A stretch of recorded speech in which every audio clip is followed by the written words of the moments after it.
Hey, what's good? It's me, Lex, back at you with another Pathfinder video.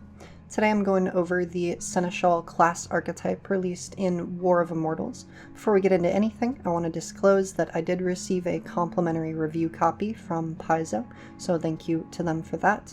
However, my opinions are always my own. The Seneschal class archetype is about in the War of Immortals, a lot of deities and powerful figures have gone missing or have died.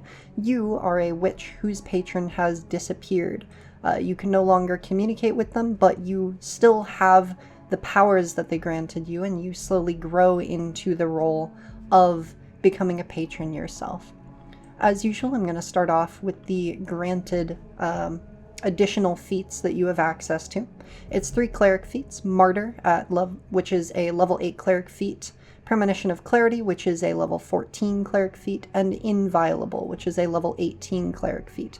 However, you do gain these at different levels than normal, 2 of them to be specific. You gain Martyr at level 10th, Premonition of Clarity and at level 16, and Inviolable at level 18. As for their effects, Martyr is a 1-action spell shape. If your next action is to cast Harm or Heal to restore hit points to a single ally, you lose some HP and it buffs the healing by that amount. Premonition of Clarity, as a reaction once an hour, when you fail a saving throw against a mental effect, reroll it with a small circumstance bonus and use the new result. And Inviolable causes creatures that hit you with attacks to take 3d6 spirit damage each time, and you can apply Holy or Unholy to that damage if you have the trait. So a whole lot of cleric theming and kind of becoming this leader, or a leader with Martyr, a resistant kind of benevolent powerful factor with Premonition of Clarity and Inviolable. Now, as for the actual features, Seneschal class archetype, you still gain your normal abilities, your familiar still funnels power to you, spell casting, etc. You have to gain the Seneschal Witch dedication as your 2nd level class feat, and this is a rare dedication, so look out for that one. And as for the adjustments, instead of your Patron's Lesson, which is normally where you gain your Hex Cantrip and a granted spell, you gain the Manifest Will Hex Cantrip, and your familiar learns 1 common first-rank spell of your choice from your spell list. So the Manifest Will Hex Cantrip is a 1-action, 10-foot emanation, basic reflex save, sustained up to a minute. You're concealed from creatures beyond the edge of the emanation, but can't use that concealment to hide, and any creature that begins its turn in the emanation is affected based on your patron's tradition. So Arcane causes creatures to gain weakness 1 to spell damage for a round. Divine causes living or undead creatures to gain 2 temporary hit points for 1 round. Occult causes allied creatures in the emanation to have lesser cover, and for 1 round after they leave the emanation. And Primal causes creatures that begin their turns in the emanation to have a minus 10-foot status penalty to all speeds for 1 round or until they escape. And then it has the heighten effect, where every level Arcane increases its weakness by 1, so from 1 to 10, and Divine increases the temporary hit points by 2, so from 2 to 20. The occult and primal effects never change. And this is already pretty solid, and as just a small reminder, you can exclude yourself from emanations that you are the source of, so this primal effect is not going to be locking you in place. Now we're going to move over to the level 2 feat, the dedication. The dedication gives you the Witch's Charge feats, and this feat I'll actually pull up on the screen here. Witch's Charge is about designating another person and forming a link with them. Let me bring it over here. You forge a magical link with another creature, which grants you awareness of their condition and creates a conduit for spell casting. You can designate one willing creature as your charge at daily prep. You always know their direction from you, distance from you, and any conditions affecting them, and you can cast touch spells on them from 30 feet away. So this gives you that feat, but you are not allowed to choose your familiar or another creature with the minion trait. You have to, and when you cast or sustain Manifest Will, so your focus spell here, as long as your charge is within 30 feet, you can center it on your charge instead of yourself. So now you can be applying this 10-foot emanation of weakness or temporary hit points to, say, the front line or somewhere else, depending on where your charge is. That opens up a lot of flexibility for what you can do with Manifest Will, because otherwise that 10-foot emanation would be really struggling to do a whole lot, and Primal especially can really lock things down with those plants and fungi that you grow. Getting into the additional feats, there are 2 level 4 feats. The first one is Patron's Glamour. You can temporarily disguise yourself as your missing patron. You gain Illusory Disguise as an innate spell, automatically heightened to the rank of your witch cantrips, so that'll just be half your level rounded up.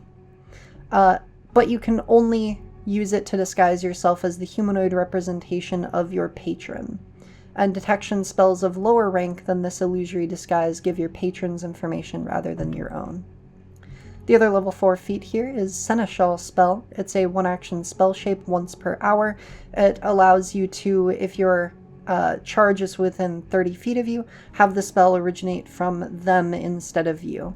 And they can use their reaction to roughly complete the spell's incantation, which gives the spell the subtle trait for you, but not for them, as the manifestation appears solely around them.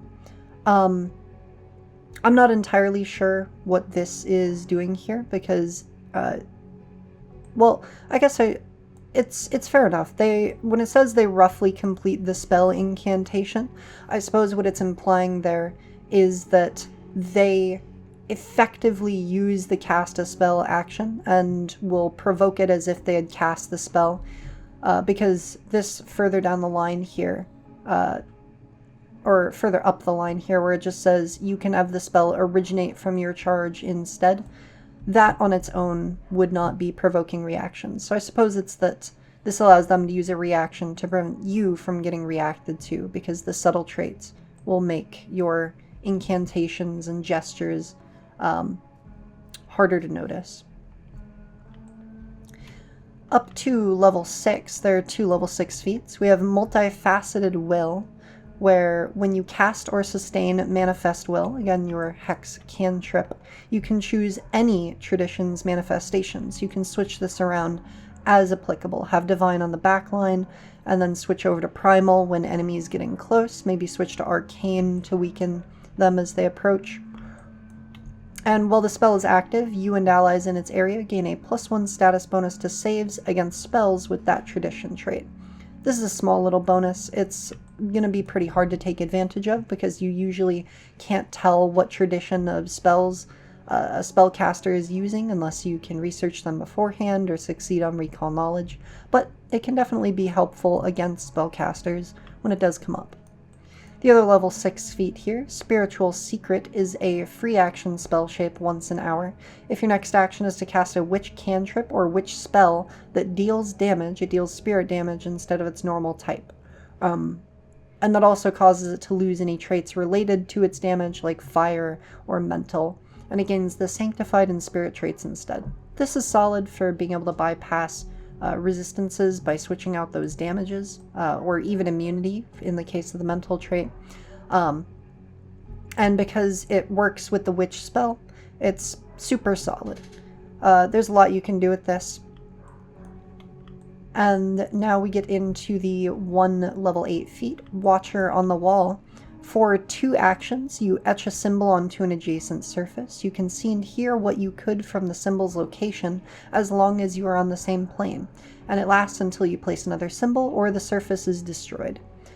This is definitely a niche but extremely powerful ability, the ability to place just a symbol onto a wall. It doesn't seem to glow or appear special in any way. It's just an etching, and being able to see through it anywhere on the same plane of existence for as long as you would like with seemingly no need to dedicate actions to it or have it take away from your senses otherwise.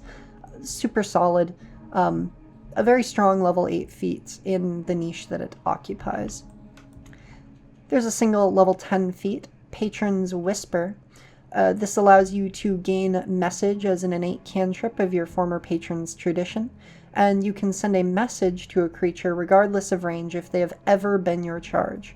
If you lie as part of the message, the target is less likely to be able to notice it. Their perception DC and sense motive checks suffer a penalty.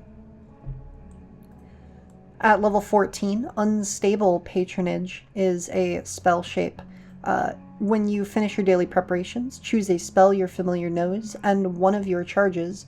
Once before your next daily preparations, that creature can cast the spell as an innate spell, and this spell can be no higher a rank than the highest rank of spells you can cast, -2. I'm not entirely sure why the spell shape trait is on here. I'm guessing it was likely a typo. But being able to grant one of your charges a spell and have that just be an additional spell, not even taking away from your resources, is super solid. And especially because it's going to be so high rank, just the highest rank, -2. And then finally, the level 20 feat, the capstone where you become a patron, is Patron Reborn. Your newfound abilities enhance your senses. You gain dark vision, constant true sight, although this will not be a heightened true sight. It is still at its default rank, so some things will still be able to overcome it, but you'll be seeing through quite a lot of standard illusions. And the ability to see into all other transitive planes that overlap the one you are in.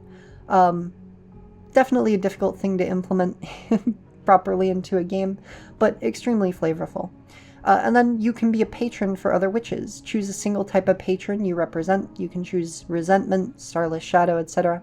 Allied witches you can observe who have that patron count as and gain the benefits of your witch's charge feat. You don't need to select them during daily prep. They don't count as a charge. They just gain all of the benefits of being your charge. And then you learn the wish ritual and can impart that knowledge to your charges. This is the classic wish spell. It got changed into a ritual, a rare ritual in the Pathfinder remaster to avoid sort of difficulties with adjudication. And once per month when one of your charges performs the wish ritual, you can roll the skill check in their place. So overall, kind of looking on all of the features that the Seneschal gets, you get to kind of be this patron, but in a very benevolent way. There's not a lot of things here that are about like dominating or controlling or even really being able to domineer at all. There are some things like Patron's Whisper granting a penalty to people trying to tell if you're lying to them. But I do really like that you, as a patron, you're not so much able to exert direct control over others. They really succeeded in my mind at imparting the flavor that you take advantage of subtler methods. If you saw my video the other day on the Godling dedication, where you're able to call down just holy justice upon your foes and smite them and bring fear to creatures in this massive radius around them. I'm very glad they didn't go that route with the patron here, and they made it this kind of more subtle, implied to be benevolent, even concept, where you're more taking advantage of what people can provide for you than you are taking advantage of them directly. You take advantage of what they do, what they contribute to the world. That's a lot of fun, very flavorful. I give the Seneschal a solid rating. I think it definitely could have benefited from some more features, but I understand that there's only so much you can do with a 2-page spread.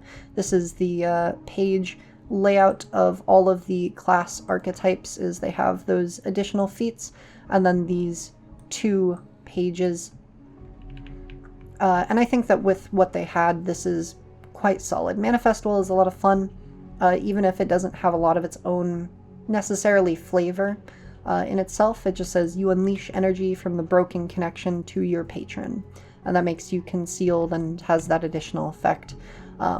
There's a lot you could do with flavor on that regardless. But yeah, that's it for me. I enjoyed reading the Seneschal. Leave a like if you liked the video. Subscribe if you would like to see more. Toss me a few bucks on coffee if you would like to keep the channel running. And I will see you all next time. See ya. See ya.